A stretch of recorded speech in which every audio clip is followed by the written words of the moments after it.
ज़करिया पहला बाब।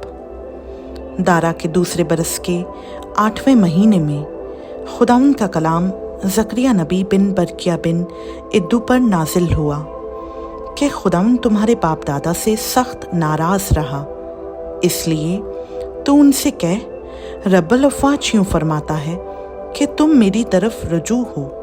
रब्बुल अफ़वाज का फरमान है तो मैं तुम्हारी तरफ रुजू होऊंगा।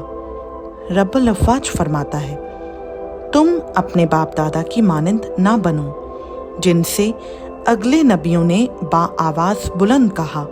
रब्बुल अफ़वाज यूँ फरमाता है कि तुम अपनी बुरी रविश और बदआमाली से बाज आओ, पर उन्होंने ना सुना और मुझे ना माना।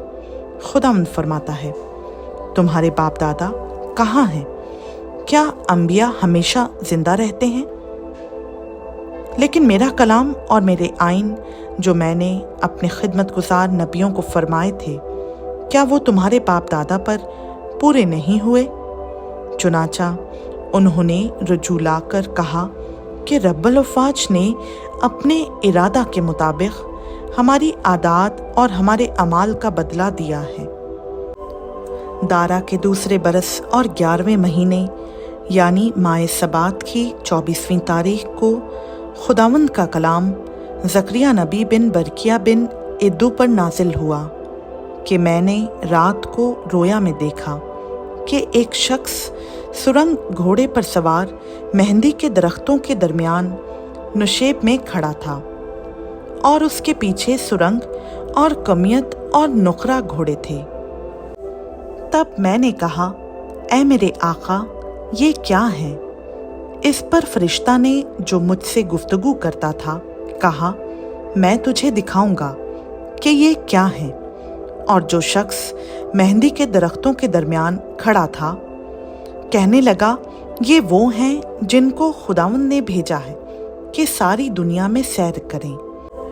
और उन्होंने खुदावंद के फरिश्ता से जो मेहंदी के दरख्तों के दरमियान खड़ा था कहा, हमने सारी दुनिया की सैर की है और देखा कि सारी ज़मीन में अमन व अमान है।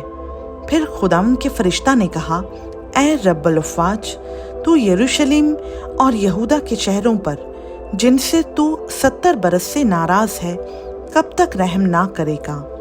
और खुदावंद ने उस फरिश्ता को जो मुझसे गुफ्तगू करता था मुलायम और तसल्ली बख्श जवाब दिया।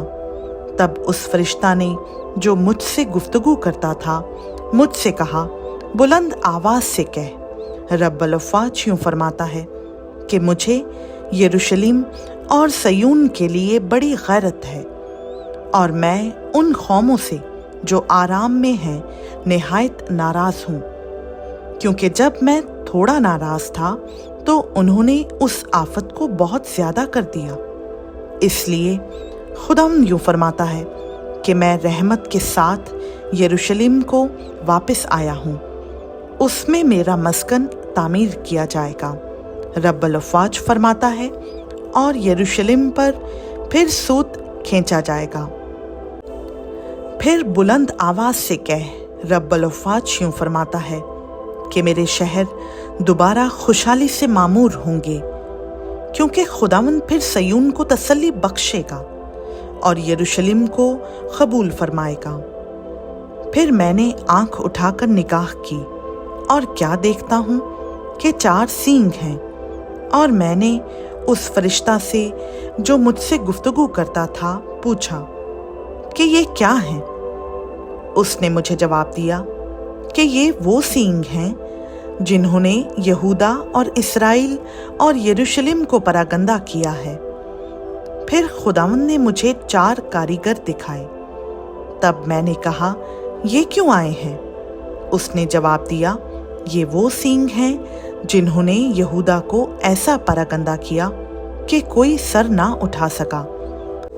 लेकिन ये इसलिए आए हैं कि उनको डराएं और उन कौमों के सींगों को पस्त करें जिन्होंने यहूदा के मुल्क को परागंदा करने के लिए सींग उठाया है।